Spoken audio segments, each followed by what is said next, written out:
Hotep, Black Power, giving honor to the Creator, giving honor to the ancestors, which we are the ancestors of today.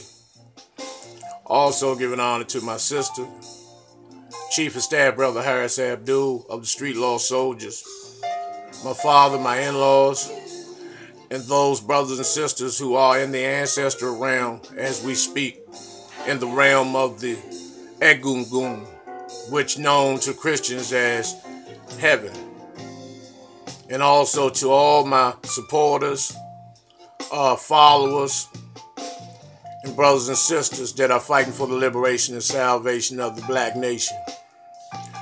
I wasn't going to do a video today, but I decided, based on some information that I was trying to take in and fathom, which mainly about Brother Umar Johnson, whose credentials were snatched. Credentials were snatched, and he has to go to trial.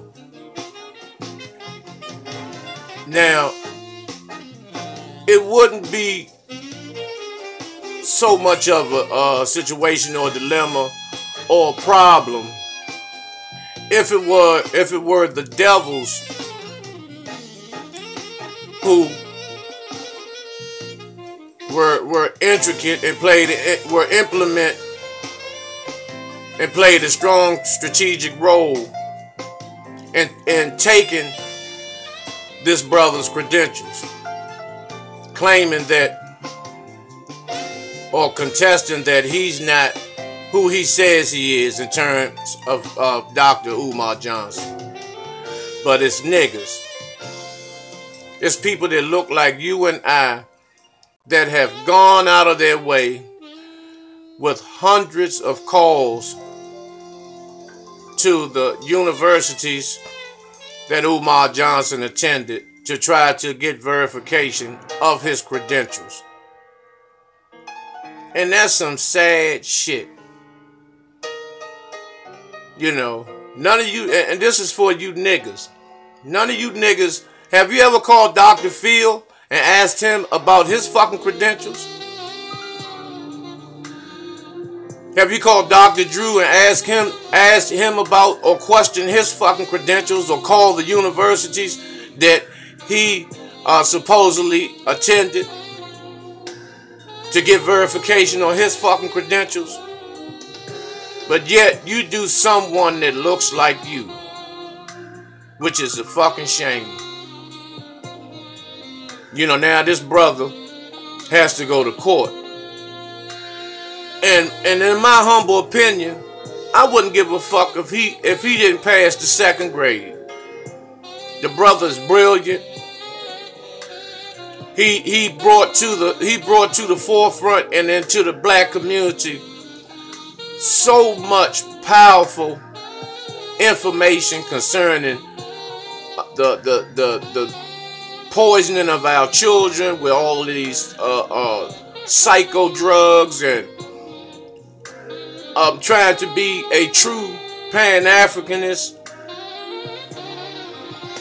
But since he wanted to build a school, because you niggas were afraid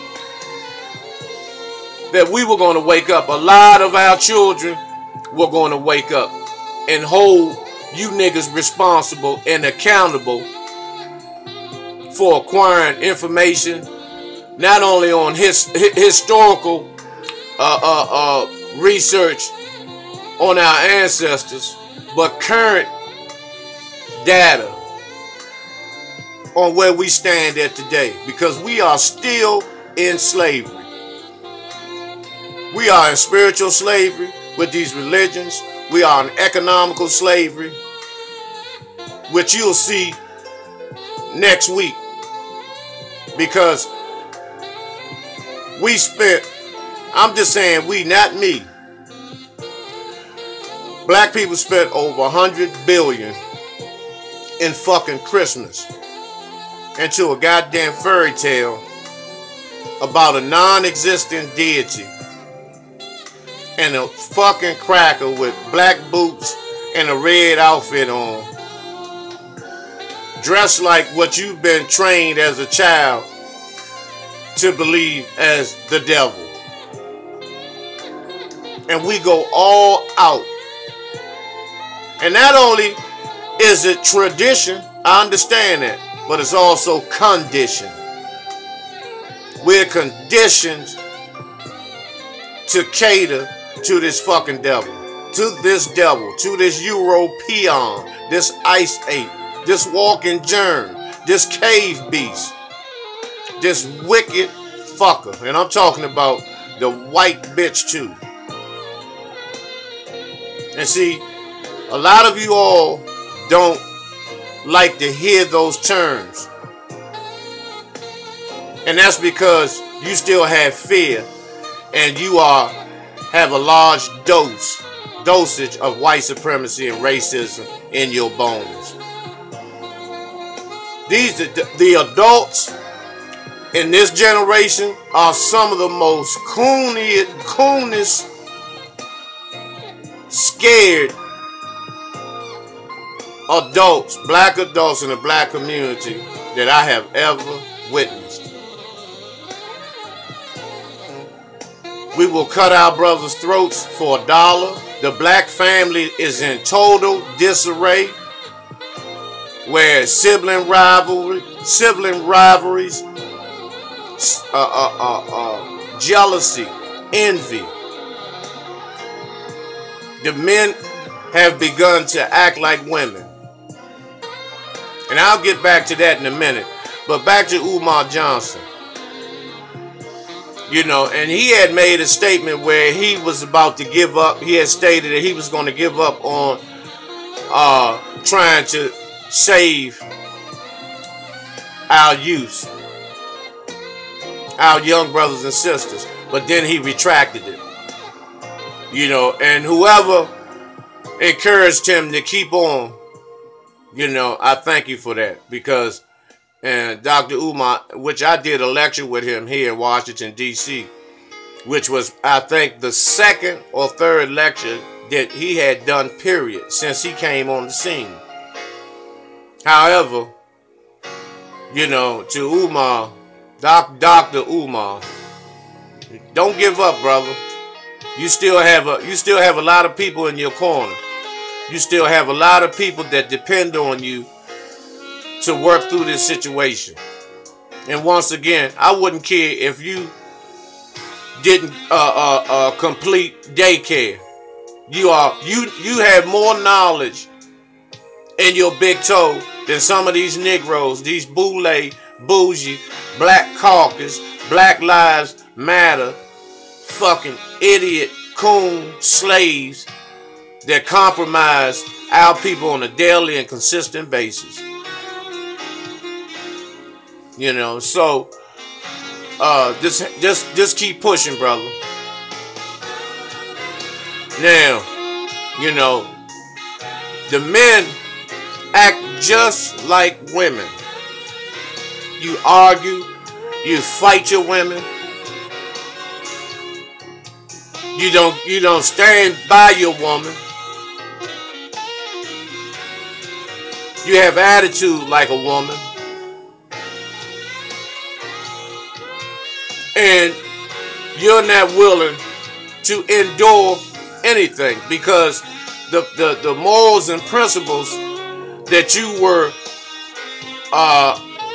indoctrinated with by your mother has infected you so much that you act like your mother. And the same for a lot of these women, these sisters that walk around like they're men. You know, they want to wear the pants. They want to be in charge.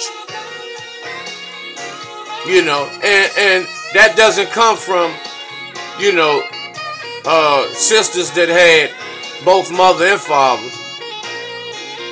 You know, because a lot of you that act like that, even though you may have had your father in your life and your upbringing, He might have let you just get away and let you get away with so much and allowed you to be spoiled to the point where he never held you accountable. And so you look at the entire world like that. You look at all men in that form and fashion. Because we have to know our positions, and it's just that simple. You have to know your position. And personally, I allow the queen to voice her opinion and what have you. But as far as calling the shots, having the last call and all that, that's not woman. That's not feminine energy at its epitome. That's not the epitome of feminine energy. That's minute male energy at best. So and I'm not into men. I'm not into she-men and all that type of shit. But you brothers have to step your games up. You have to step your game up. And it's not about how much you make. It's not that has nothing to do with it. That doesn't define who you are. What plantation you work on. A whip is a whip. A plantation is a plantation. A slave master is a slave master. And a slave is a fucking slave. No matter what the salary is. And so with the male genocide in place for black males, either prison population, the drug subculture, working in the private sector for minimum wage,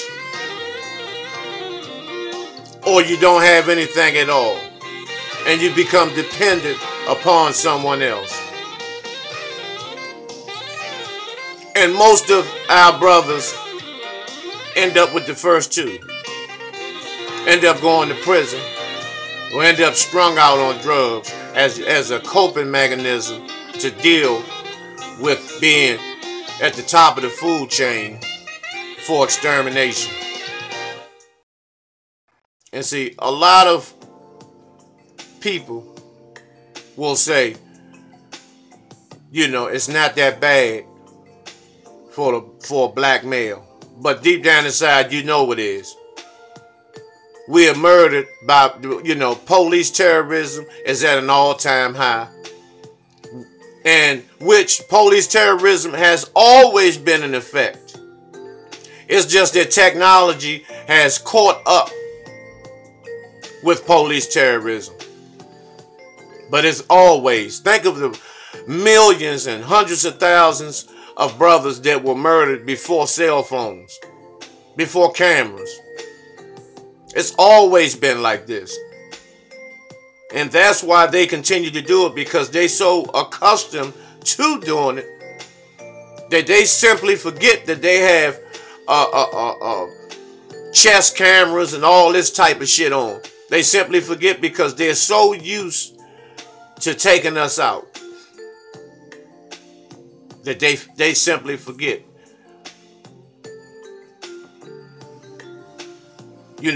And just like tomorrow, people who spent their rent money, people who spent all that money trying to put a smile on someone's face, because most of the gifts that you've spent, you're not doing it for that person. You're doing it for yourself, because you want someone to look at you and hold you in high regard. So those gifts, you're doing it for yourself. Because if it wasn't like that, you would not spend your rent money and your entire paycheck. You would hold off until you were able to afford the things that you went broke on this weekend. trying to make yourself look good. You want to be the one that gave out the most gifts. You want everyone to hug you. You want everyone to look at you like you really put in some motherfucking work. And that's not everybody. That's not everybody. But the majority of us, that applies to. You know, and I'm considering not even doing the Kwanzaa thing. Because that's just an alternative to Christmas. It's just an alternative. So,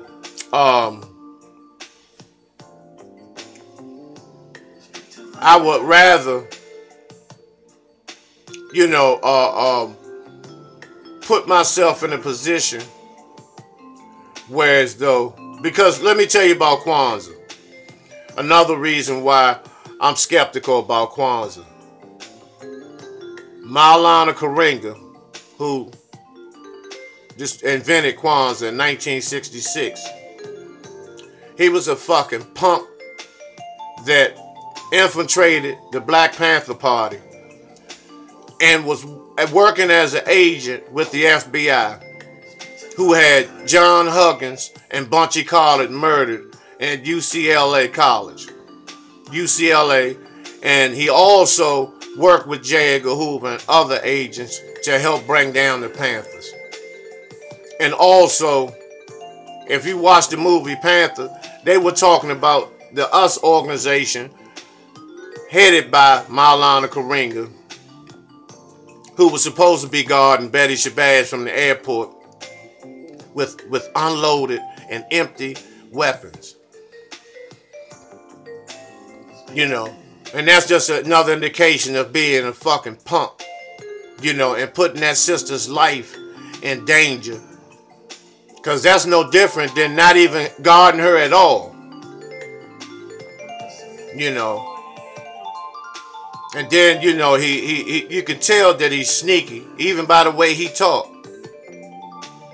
You know, I invented Kwanzaa, and I invented Kwanzaa back in 1966, and you know, just some fuckery that he had implemented from the 60s. That we feel the impact of this bullshit today. You know, they were talking about the Kennedys, you know, releasing some of the classified information about the assassination of John Kennedy. Which doesn't mean a goddamn thing today. Doesn't mean nothing today. Has no bearing on our growth and development. Most of the people are deceased. Most of them old, decrepit fucking crackers are gone. Abraham Zapruder, who filmed the assassination, I mean, all of them are basically gone. You know, when they murdered the setup, when they murdered Lee Harvey Oswald, that was a way to keep his mouth shut so they can blame it on him because he wasn't the killer. That was it. That was the end of the case. Same as in the Tupac and Biggie murders. People keep doing these documentaries and these specials on TV as a way of making money for themselves. Those murders will never be, they'll never be solved. They'll never be solved. And if that was the case, people would have been arrested the next day. It wouldn't, you know, it will never be solved. They keep coming up with these documentaries, these specials, you know, as a way to make money. And if you notice, all these people that are hosting these specials really didn't even know Pac and Biggie. They read a couple of books, John Padash's book, and a couple of other books, you know, and you're trying to piece together something that's not going to work. You want to keep people in suspense. You had two specials, two TV specials, primetime specials, and you come up with nothing. So, you know, we have to learn to deal with the issues at hand. So that's enough for me right now.